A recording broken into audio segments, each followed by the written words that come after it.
Arithmetic progression का हमने ये प्रॉब्लम लिया है। तो on January 2016 Sanika decide to save ₹10, ₹11 on second day, ₹12 on third day. If she decide to save like this on 31st December 2016, what would be her total saving?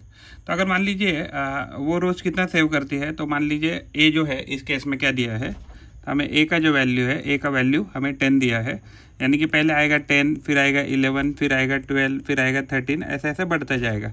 यानी कि इसका मतलब क्या है कि डी का जो वैल्यू है, यानी कि डिफरेंस का जो वैल्यू है वो कितना है, 1 है। तो अगर मान लीजिए अगर हम 13 दिसंबर 2016 यानी कि टोटल जो एन है, तो एन कितना हो जाएगा, हमारा एन हो जाएगा 365 हो जाएगा इस केस में। क्यों? क्योंकि 30 इस डे पे हमें चेक करना है ना कि कितना ये हो गया।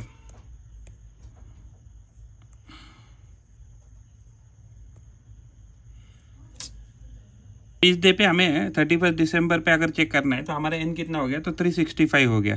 तो अगर हमारे एस एन का जो फार्मूला होता है तो जो ए एन हो जाएगा, ए एन यानी कि जो लास्ट टर्म है, लास्ट टर्म में वो कितना पैसा जमा कर लेगी, तो उसका फार्मूला होता है n/2 इंटू 2a प्लस नहीं, ए एन का फार्मूला होता है a प्लस n-1 और d।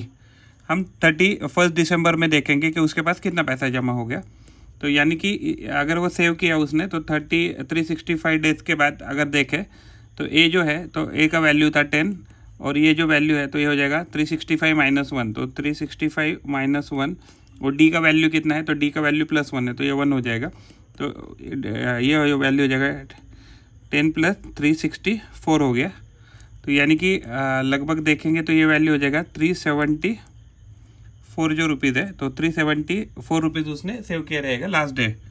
तो इनिशियली तो उसका टोटल सम कितना हो जाएगा, तो सम का वैल्यू होता है n/2 into first term plus last term. तो टोटल वैल्यू कितना है, तो ये 365 डे थे डिवाइडेड बाई 2। फर्स्ट टर्म था हमारा 10 प्लस लास्ट टर्म था हमारा 374।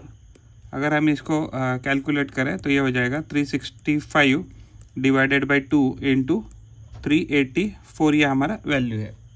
ये सारा कैलकुलेशन करेंगे तो ये वैल्यू आ जाएगा 70,080। तो हमारा ये टोटल जो सेविंग है, तो ये टोटल सेविंग इसका उस दिन तक हो जाएगा।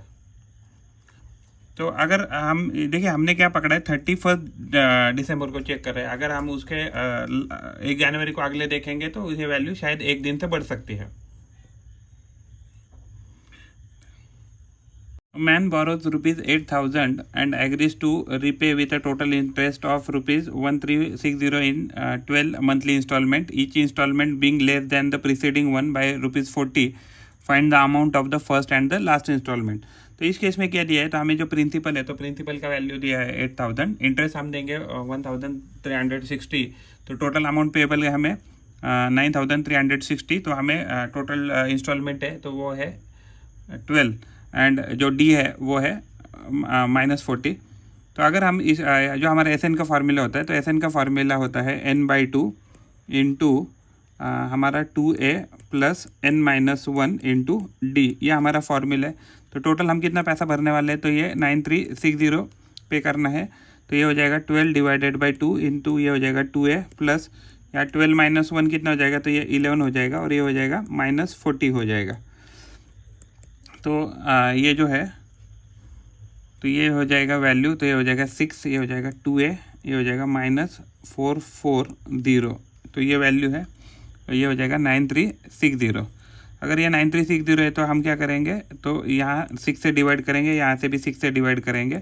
तो जो 6 × 6 3 7 35 3 7 36 1560 जो है, तो 1560 इक्वल टू 2a - 440 है। तो यहाँ हम +440 करेंगे, यहाँ से भी +440 करेंगे। तो जैसे ही करेंगे तो 0 0, तो 2000 आ रहा है। तो 2a इक्वल टू जो वैल्यू है, तो 2a इक्वल टू कितना आ रहा है, यहाँ कटने के बाद यहाँ से भी हम 2 से डिवाइड करेंगे, इसको भी 2 से डिवाइड करेंगे। तो जो हमारा फर्स्ट इंस्टॉलमेंट आएगा वो आ जाएगा 1000 rupees.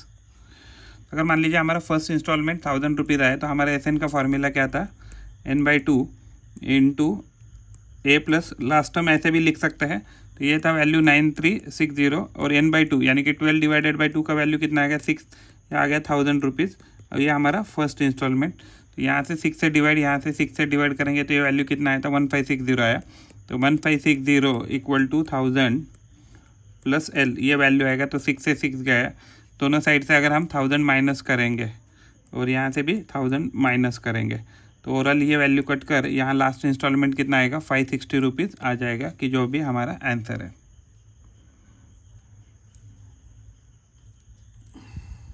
Sachin invested in a national saving certificate. In the first year, he invested rupees 5,000. In the second year, rupees 7,000. And in the third year, he invested 9,000 and so on. Find the total amount that he invested in the 12 years. तो अगर हम यहाँ देखें तो first year में उसने 5,000 invest किया, फिर बाद में उसने 7,000, उसके बाद उसने इन्वेस्ट किया है 9,000। तो ये अगर वैल्यू इंक्रीजिंग है तो यहाँ से यहाँ डिफरेंस कितना है 2,000 का, तो हमने D2 पकड़ा है। फर्स्ट वैल्यू हमारा 5,000 है, n इसमें 12 है। तो अगर हम फाइनल अगर लास्ट ईयर अगर देखें A12, तो A12 में कितना वैल्यू हो जाएगा, ये इसका वैल्यू होता है A plus n-1 into D। तो A कितना है, तो ये 5,000 है प्लस n-1, तो n 12 है, तो 12 माइनस 1 तो ये 11 हो जाएगा, और ये हो जाएगा 2000। तो ये हो जाएगा 5000 प्लस हो जाएगा ये 22,000 प्लस ये हो जाएगा टोटल वैल्यू 27,000, यानी कि जो लास्ट इंस्टॉलमेंट वो पे करेगा तो कुछ 27,000 का रहेगा।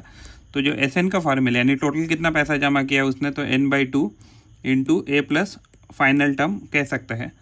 तो जो SN जो है, तो SN हमें ढूंढना है, तो ये हो जाएगा 12 डिवाइडेड बाई 2, तो ये हो गया 6, और ये वैल्यू कितना है, तो फर्स्ट इनिशियली था 5,000, फाइनली वो 27,000 तक वैल्यू चला गया है।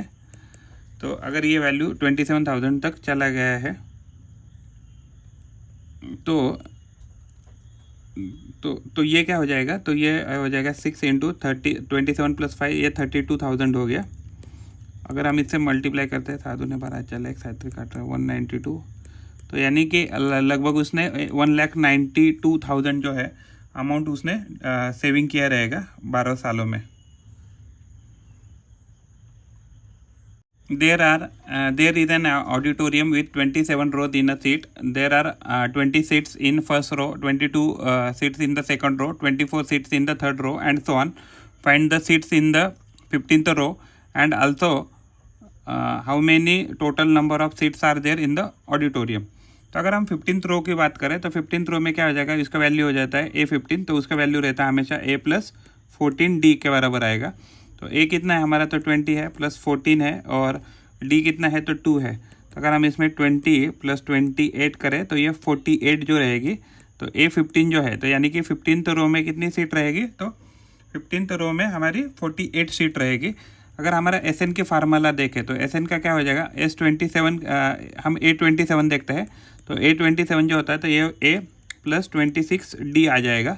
तो A कितना है हमारा 20 प्लस 26, और D जो है तो कितना है, तो 2 है। तो ये हो जाएगा ये 20 प्लस ये 52, तो ये वैल्यू हो गया 72, यानी कि A27 फाइनल जो रो रहेगा उसमें 72 सीट रहेगी। तो SN का फॉर्मूला यानी टोटल सीट कितनी रहेगी, n/2 into first term plus last term कह सकते हैं हम। तो ये हमें वैल्यू कितना है, n का 27, तो हो जाएगा 27 डिवाइडेड बाई 2। ये हमारा था 20 और ये था 72, तो ये ओवरऑल वैल्यू आ गया हमारा 27 डिवाइडेड बाई 2 इंटू 92 कह सकते हैं। इसका हम कैलकुलेशन करेंगे, ये तो हो जाएगा 27 मल्टीप्लाइड बाई 46 है, तो ये कैलकुलेशन आएगा, इससे कटेगा ये 46 बचेगा यहाँ 46। तो कैलकुलेशन हम करेंगे, तो 27 इंटू 46 करेंगे तो ये वैल्यू आ रहा है 1242, यानी कि टोटल नंबर की जो नंबर थे ऑडिटोरियम में वो रहेंगे सीट्स के 1242। एंड जो हमें पूछा था A15 पूछा था, A15 का वैल्यू कितना आ रहा है, तो आ रहा है 48 सीट है कि जो ऑडिटोरियम में रहेगी। ये सारा उसका सॉल्यूशन है।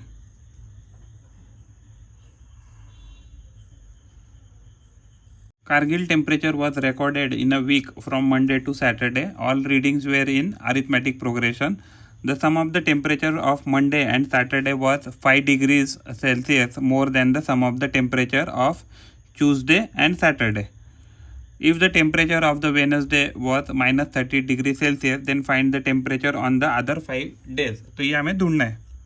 तो देखिए एग्जैक्टली क्या दिया है, तो हमने मंडे का टेम्परेचर ए पकड़ा है, फिर ट्यूसडे का A+D, Wednesday A+2D, A+3D, A+4D, A+5D, ऐसे हमने टेम्परेचर गिना है। वेनसडे का टेम्परेचर हमें -30 डिग्री सेल्सियस दे दिया है।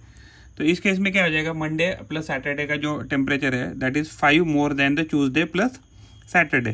तो अगर हम यहाँ देखेंगे तो यहाँ सैटरडे वैसे भी कट होने वाला है। तो मंडे का टेम्परेचर कितना है, तो ये ए है, तो ये हो जाएगा 5 प्लस ट्यूसडे। तो ट्यूसडे का टेम्परेचर कितना है, A+D है, A+D है।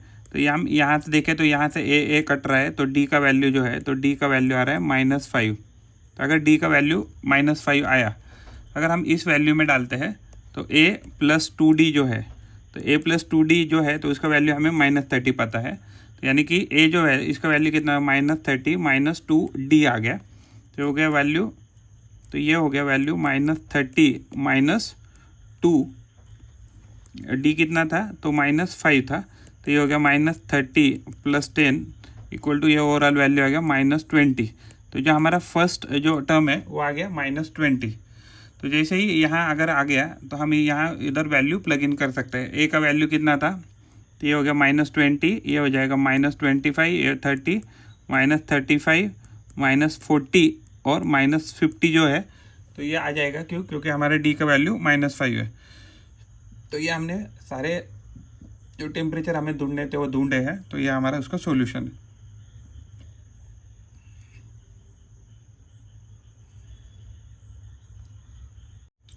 On the World Environment Day, the tree plantation program was arranged on a land which is triangular in shape.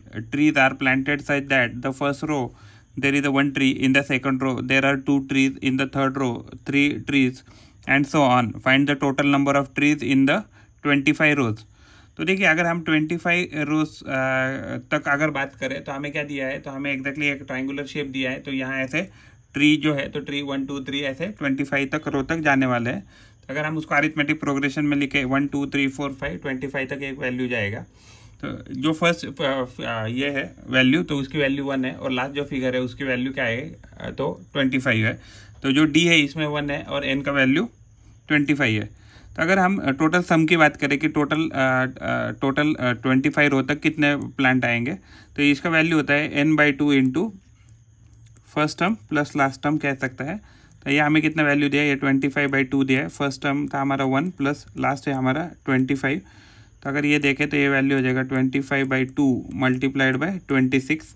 तो ये वैल्यू आ गया 25 मल्टीप्लाइड बाय 13 आ जाएगा। ये 1 था और ये 13 था। 3 5 65 6 3 2 26 26 325 ट्रीज आ रहे हैं। तो यानी कि जो भी टोटल ट्रीज उस दिन उन्होंने प्लांट किए रहेंगे तो उसका वैल्यू आ रहा है 325। ये हमारा सॉल्यूशन है इसका।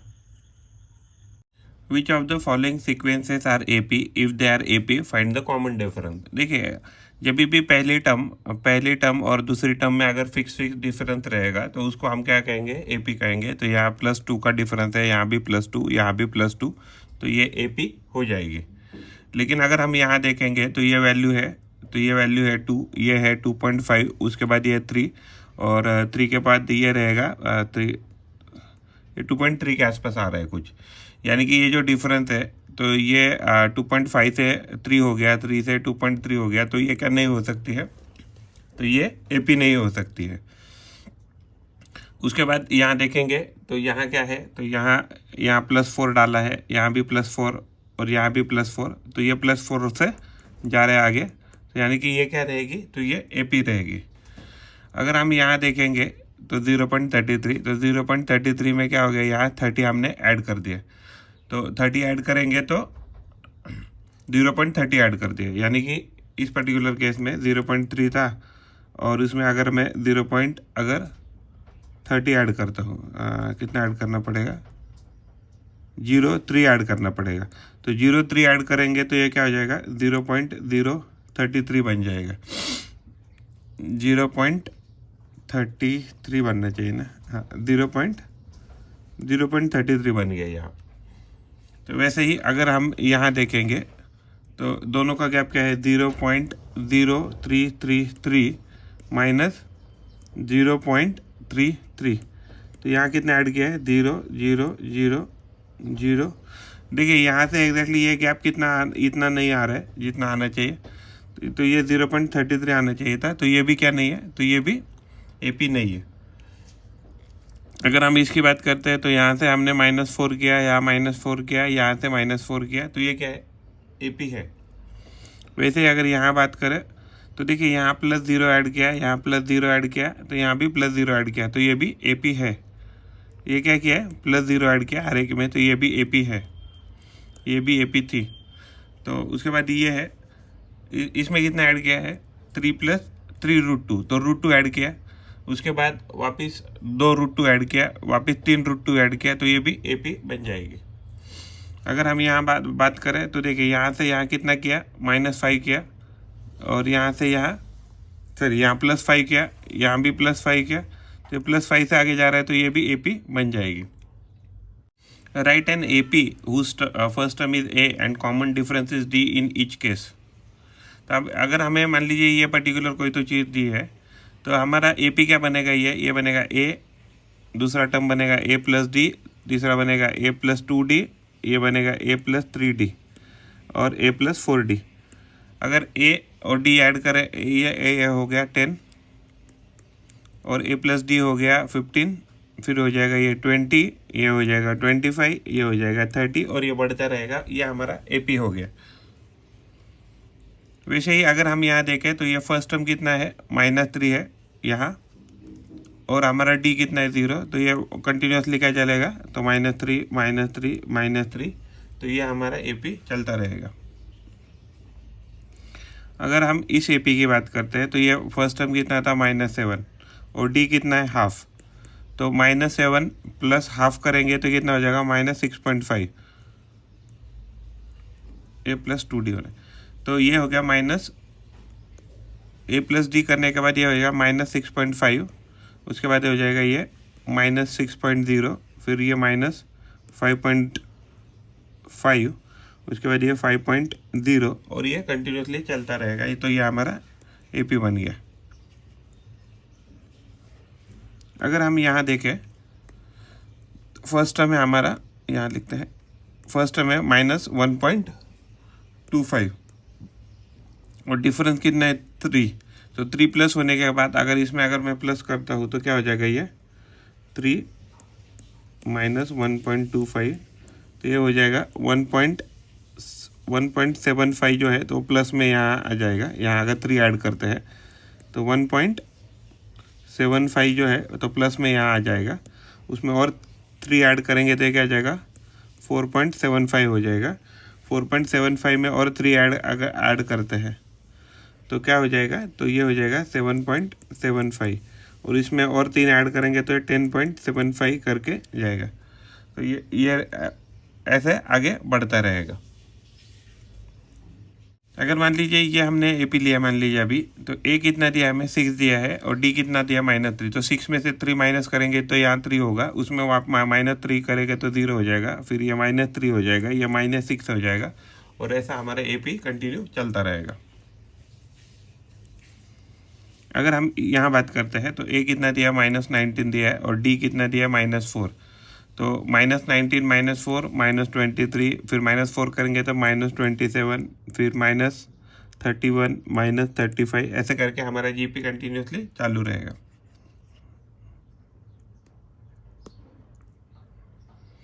Find the first term. तो देखिए इस टर्म में फर्स्ट टर्म क्या आएगा, तो फर्स्ट टर्म हमारा यहाँ है 5, यहाँ का डिफरेंस कितना है, तो ये हो गया -4 और यहाँ से डिफरेंस कितना है -4, तो A आ गया 5 और D आ गया -4, यहाँ से यहाँ भी गए तो क्या आ जाएगा माइनस। तो कॉमन डिफरेंस कैसे निकलना है, A2 - A1 = D and A3 - A2, ये भी आएगा D। अगर हम सेकंड टर्म देखते हैं तो सेकंड टर्म में हमारा A है 0.6, कॉमन डिफरेंस कितना है, तो +0.3 है। यहाँ भी A2 - A1 A3 - A2, तो ये क्या देगा हमें, D का वैल्यू देगा और D का वैल्यू आ रहा है 0.3। अगर हम यहाँ देखते हैं थर्ड में, यहाँ से यहाँ प्लस ये फर्स्ट टर्म है 127, यहाँ से यहाँ हमने ऐड किया 8, यहाँ से भी ऐड किया 8, यहाँ से भी ऐड किया 8, तो +8 कर रहे हैं, तो ये हमारा कॉमन डिफरेंस आ रहा है +8। अगर यहाँ बात करते हैं तो 1/4 में अगर 3/4 करना है तो हमें क्या करना पड़ेगा, 3/4 माइनस 1/4 करेंगे तो हमें मिलेगा 2/4। तो यहाँ से यहाँ गैप कितना है, तो ये फर्स्ट टर्म है हमारा 1/4, और गैप पहले तो हमने देखा 2/4 आ रहा है, यहाँ भी देखेंगे तो 5/4 माइनस 3/4, तो ये भी कितना आ रहा है, तो ये भी 2/4 आ रहा है, तो यानी सही है ये, यानी कि इधर का जो डिफरेंस है वो आ रहा है 2/4। एक्सरसाइज सेट 3.2 का हमने सेकंड क्वेश्चन ले रहे, decide whether the following is an AP, if so find the 20 term of the progression. तो टर्म क्या दिया है हमें, तो हमें टर्म दिया है -12, -5, 2, 9, 16। तो यहाँ से यहाँ जाने में कितना गैप लिया है, तो +7 किया है, यहाँ से यहाँ जाने में भी +7 किया है, यहाँ से यहाँ भी जाने में +7 किया है, तो फर्स्ट टर्म आ गया हमारा। तो हमारा जो फर्स्ट टर्म है इस एपी में, तो ये आ गया -12, और जो डी है वो हमारा +7 है, और हमें कौन सा टर्म पूछा, 20, तो A20 जो होगा उसका वैल्यू होगा A + 19 D होगा। तो A तो हमारा -12 है, +19, और D है -7, हो गया -12, 9 7 63 6 7 9 63 6 7 7 13, -133 आ रहा है, -33, तो ये हो गया -145 जो है, तो ये हमारा 20th टर्म रहेगा इस पर्टिकुलर एपी का। गिवन द अरिथमेटिक प्रोग्रेशन 12, 16, 20, 24, 12, 16, 12, 16, 20, 24, और ये बढ़ रहा है। तो यहाँ से फर्स्ट टर्म कितना है 12, यहाँ से यहाँ जंप किया +4 का, यहाँ से जंप किया +4 का, यहाँ से प्लस जंप किया +4 का, हमारा डी कितना आ गया, तो डी आ गया हमारा +4। तो हमें कौन सा टर्म पूछा है, 24th, तो जो 24th टर्म रहेगा वो रहेगा A + 23D। तो A कितना है 12 है, और ये हो गया 23, और ये हो गया 4, तो 12 + 92, तो ये वैल्यू आ रहा है 104। तो जो हमारा 24th टर्म रहेगा उसका वैल्यू रहेगा 104। Find the 19th term of the following AP. तो हमें एपी क्या दिया है यहाँ, तो 19 टर्म निकालना है, तो ए दिया है 7, एंड डी जो है, तो डी क्या आएगा हमारा, यहाँ से यहाँ 6 का जंप, यहाँ 6 का जंप, यहाँ 6 का जंप, तो 6 का जंप होने के कारण डी क्या हो जाएगा 6। तो हमारा 19th टर्म क्या होगा, कितना पूछा है, 19 टर्म ही पूछा है, तो 19 टर्म की बात करें तो हो जाएगा A + 18D हो जाएगा। तो अगर हम यहाँ लिखते हैं उसको A + A19 लिखते हैं, तो ये हो जाएगा A + 18D हो जाएगा। A तो कितना दिया है, तो 7 दिया है, +18, D कितना है, तो 6 है, तो ये वैल्यू हो जाएगा 108 हो गया, तो 115 जो है, तो ये वैल्यू हो जाएगा A19 का। यही हमें पूछा था कि 19 टर्म क्या रहेगा, तो 19 टर्म इसका रहेगा 115। Find the 27th term of the following AP. तो यहाँ से देखिए हमारा फर्स्ट टर्म क्या है, तो फर्स्ट टर्म है 9, यहाँ से यहाँ जंप कितना -5 का, यहाँ से किया -5 का जंप, यहाँ से किया जंप -5 का, यहाँ से यहाँ -5 का, तो डी कितना आ गया, तो -5। तो जो हमारा 27th टर्म है, तो A27 क्या आ जाएगा, A27 आ जाएगा A + 26D आ जाएगा। अगर हम इसको कैलकुलेट करते हैं तो A27 का वैल्यू क्या आ जाएगा, तो ये हो जाएगा A27 का, A कितना है 9 + 26, D कितना है -5, तो वैल्यू हो गया 9, ये हो गया, ये वैल्यू हो गया -130, तो हो गया -121 जो है, तो ये वैल्यू आना चाहिए A27 का। जो हमारा 27th टर्म पूछा था उन्होंने, तो 27 टर्म का वैल्यू आ रहा है -120। Find how many 3 digit natural number are divisible by 5। तो देखिए एग्जैक्टली सबसे पहला अगर नंबर देखे 3 डिजिट तो क्या आ जाएगा 100। तो 100 को अगर हम 5 से डिवाइड करेंगे तो 5 टू द 10 0, तो ये डिविजिबल हो रहा है। वैसे ही अगर हम लास्ट अगर जाते जाए तो ये लास्ट नंबर क्या आ जाएगा 999 आ जाएगा। अगर इसको डिविजिबल करेंगे तो ये डिविजिबल नहीं होगा, क्योंकि इसके एंड में क्या आएगा 5 या 0 आना चाहिए। तो ये 995 जो है नंबर, तो ये डिविजिबल हो सकता है। तो यानी कि अगर हमारा जो सीरीज़ बनेगा तो सीरीज़ कैसे बनेगा डिविजिबल बाय 5 का 100, उसके बाद 105, 110, ऐसे करते करते कहाँ तक जाएगा 995 तक जाएगा। तो हमारा ए फर्स्ट टर्म क्या हो जाएगा 100, डी क्या है हमारा +5 है। तो हमें कितने नंबर ढूंढने, तो अगर हम ए एन की बात करें तो ए एन क्या है हमारा, ए एन है हमारा a n is equal to a plus n-1 into d. तो ये फार्मूला होता है, इससे हम ये कितने नंबर है वो ढूंढेंगे। तो ये वैल्यू है 995, ये हो गया वैल्यू 100 प्लस n-1 हमें पता नहीं है, और ये हो गया वैल्यू। तो दोनों साइड में 100 डिवाइड माइनस करेंगे तो हो जाएगा 895 इक्वल टू n-1 इंटू 5। तो यहाँ से अगर हम 5 डिवाइड करेंगे और यहाँ से 5 डिवाइड करेंगे तो ये हो जाएगा n-1 इक्वल टू 5 के पास 3 5 7 35 5 9 5 4। तो 180 नंबर जो है, तो 180 यहाँ क्या हो जाएगा, दोनों साइड में हमने प्लस प्लस किया, तो यहाँ से भी प्लस करेंगे, यहाँ से भी प्लस करेंगे, यहाँ से भी प्लस करेंगे, तो हमें नंबर मिल जाएगा 180। तो यानी कि there are 180 numbers which are divisible 3 digit number which are divisible by 5। The 11th term and 21st term of AP are 16। तो 11 टर्म को क्या लिख सकते हैं, A11 को हम लिख सकते हैं, A11 को हम लिख सकते हैं A प्लस 10D। इसका वैल्यू कितना दिया है हमें, तो इसका वैल्यू दिया है 16। और 21st टर्म जो है A21 का वैल्यू A प्लस 20D, इसका वैल्यू हमें 29 दिया है। तो हमें 41 टर्म पूछा है। तो देखिए अगर हम इसको देखें तो इससे हमें क्या वैल्यू मिलेगा, हम एक दूसरे को सब्ट्रैक्ट करें तो हमें क्या मिल जाएगा, तो ये हो जाएगा, इसको हम 2 कहते हैं, इसको हम 1 कहते हैं। हम क्या करेंगे 2 - 1 करेंगे तो ए से ए कट जाएगा, 20 - 10D, तो 10D बचेगा। तो 29 - 16, तो ये क्या वैल्यू बचेगा, ये बचेगा 13।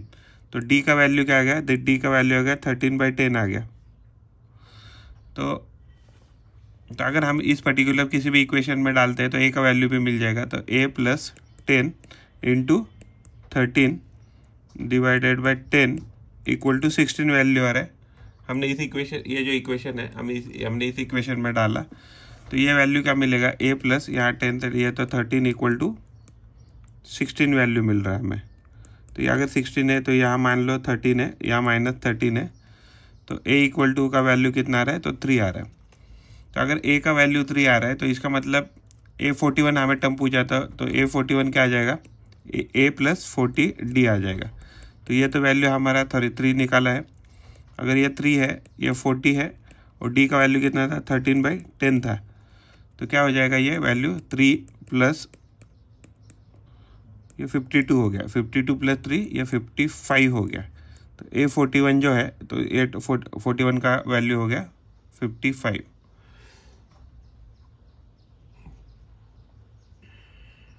11,852 ऐसा AP चल रहा है। तो इसका मतलब क्या है, ए कितना है, तो 11 है फर्स्ट टर्म, और डी कॉमन डिफरेंस कितना है, 8 - 11 करेंगे तो -3 है, यानी कि 5 - 8 करेंगे तो -3 है। तो डी तो हमारा ये आ गया।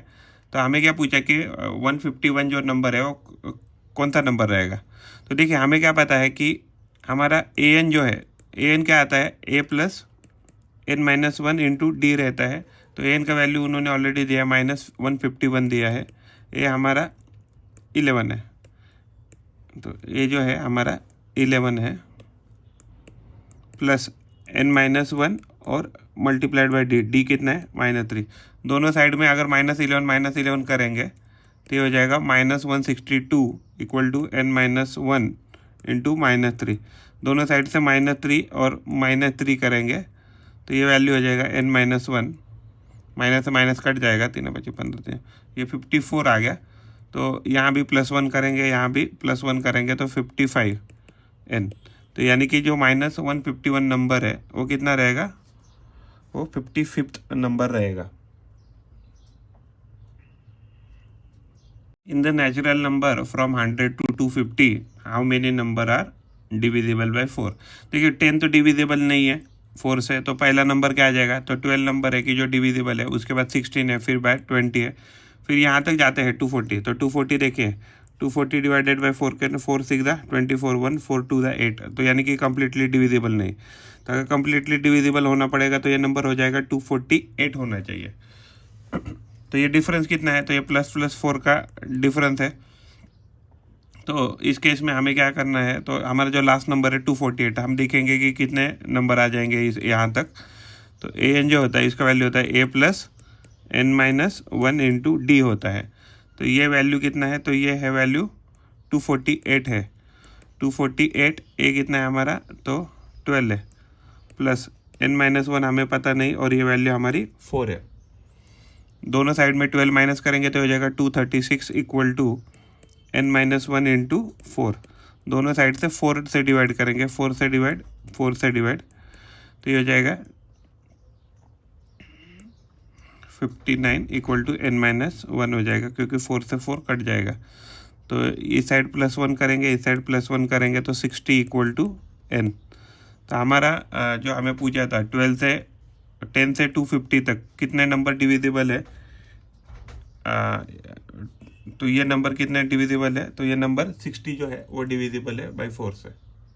In an AP 17th term is, 17 term क्या होगा, पहला 17 टर्म हो जाएगा a + 16d हो जाएगा। Is 7 more than the 10 term, तो it is 7 more than the 10 term. तो 10 टर्म क्या होगा, a + 9d के बराबर रहेगा।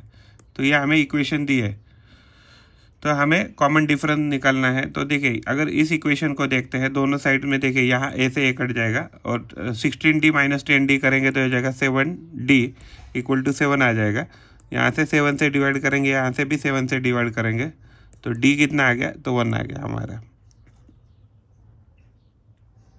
तो यही हमें पूछा था।